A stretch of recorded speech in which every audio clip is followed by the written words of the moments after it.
Assalamualaikum warahmatullahi wabarakatuh.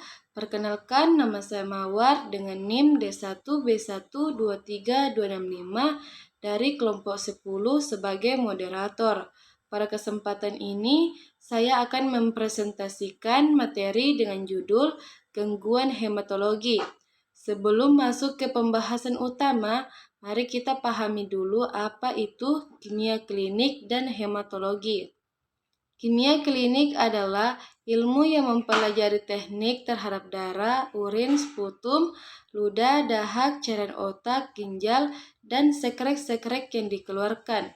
Pemeriksaan laboratorium yang berdasarkan pada reaksi kimia dapat digunakan darah, urin, atau cairan tubuh lain.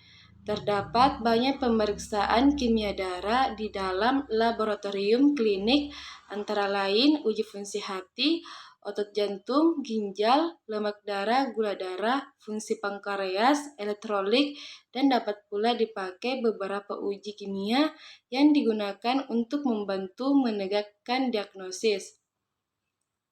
Setelah mengetahui apa itu kimia klinik, selanjutnya kita akan mengetahui hematologi. Hematologi bisa diartikan sebagai ilmu yang mempelajari tentang darah.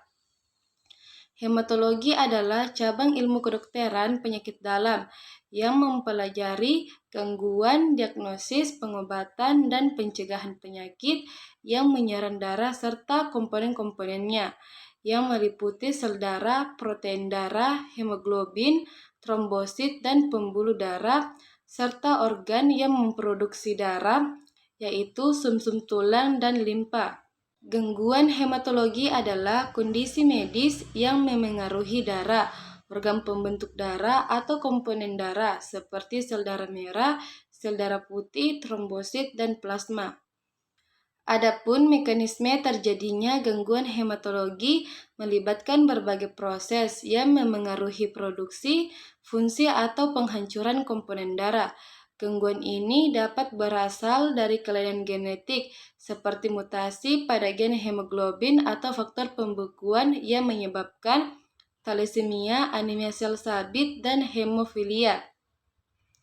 Infeksi dan inflamasi juga berperan, di mana virus atau bakteri seperti HIV dan sepsis dapat menekan aktivitas sumsum tulang atau merusak sel darah.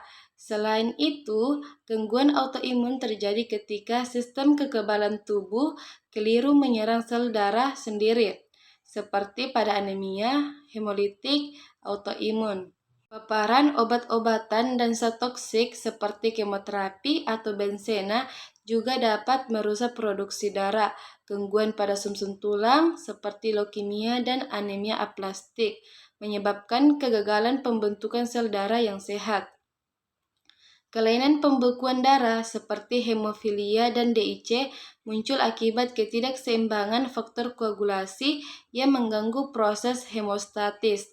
Terakhir, gangguan distribusi dan penghancuran sel darah terjadi ketika sel darah dihancurkan secara prematur atau terperangkap di organ seperti limpa.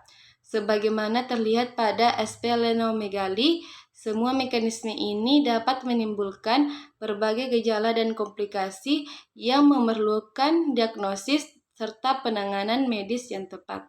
Faktor-faktor yang mempengaruhi gangguan hematologi. Yang pertama itu genetik. Mutasi genetik seperti pada hemofilia atau anemia sel sabit. Kedua, nutrisi, kekurangan zat besi, vitamin B12 atau folat.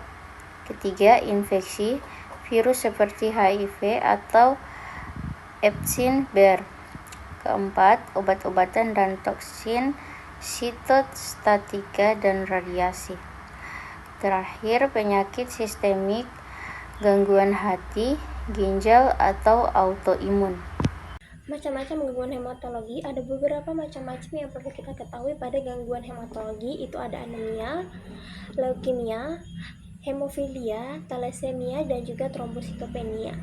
Anemia adalah kondisi di mana tubuh kekurangan sel darah merah atau hemoglobin, di mana penyebab utamanya bisa dikarenakan kekurangan zat besi, pendarahan, dan juga gangguan pada sumsum tulang. Leukemia adalah kanker darah yang menyerang sel darah putih. Nah, di mana penyebab utamanya adalah mutasi gen, paparan radiasi, dan juga faktor lingkungan.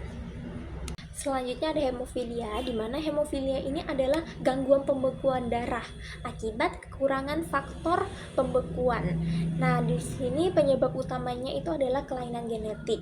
Biasanya ketika kita terkena luka, itu akan cepat menutup, tetapi pada gangguan hemofilia ini, luka yang ketika kegores, luka itu akan lama untuk sembuhnya.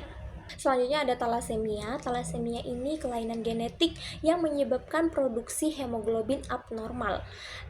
Dapat disebabkan karena mutasi gen pada globin. Nah, yang terakhir itu ada trombositopenia.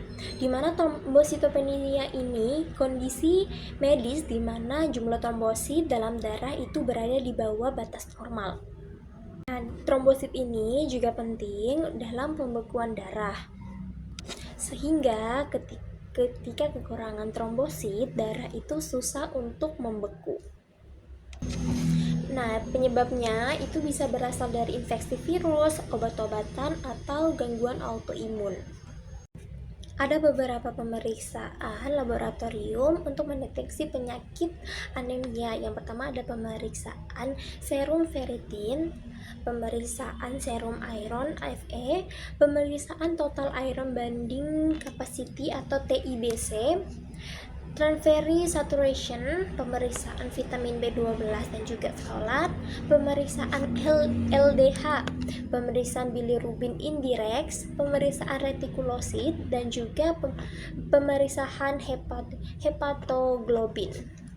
Pemeriksaan laboratorium tentang penyakit leukemia itu ada pemeriksaan LDH, pemeriksaan asam urat, pemeriksaan elektrolit dalam tubuh, pemeriksaan eurum dan kreatinin, pemeriksaan ALT/AST, pemeriksaan albumin, pemeriksaan CPR atau C-reaction proton, pemeriksaan glukosa, dan juga fosfat alkali atau ALP.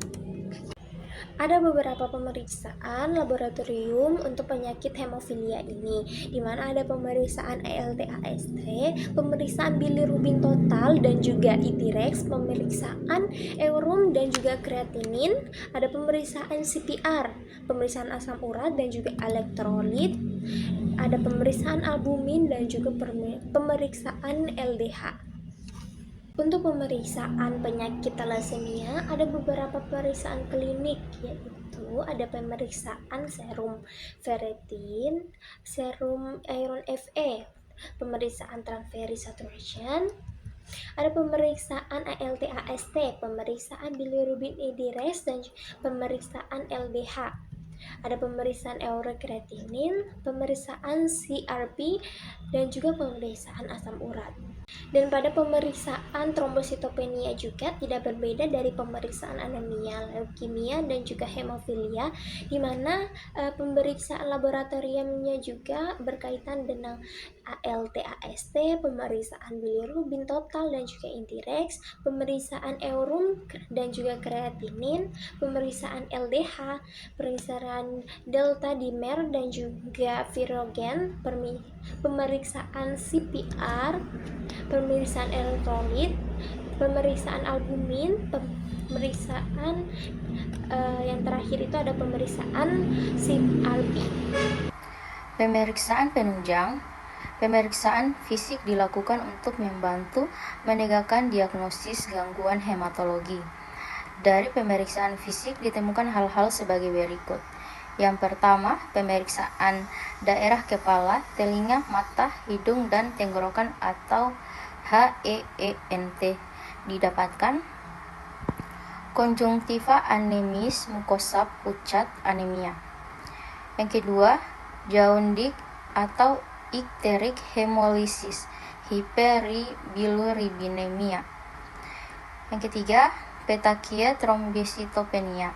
Yang keempat, glossitis atau peradangan pada lidah. Anemia defisiensi zat besi, anemia defisiensi vitamin B12. Yang terakhir itu limfadenopati limfoma.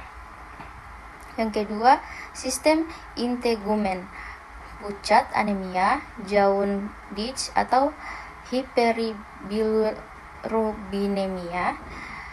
Yang ketiga, koilonisia atau kuku seperti sendok, anemia defisiensi atau zat besi. Yang keempat, ekimosis dan petakie trombositopenia. Yang ketiga di sini ada sistem kardiovaskular, takikardi, S4, anemia berat dengan gagal jantung. Yang keempat, splenomegali polisitemia, limfoma. Dan yang kelima, sistem neurologi, kehilangan sensasi getar atau vibration, Sanse anemia megaloblastik. Yang keenam, sistem muskuloskeletal.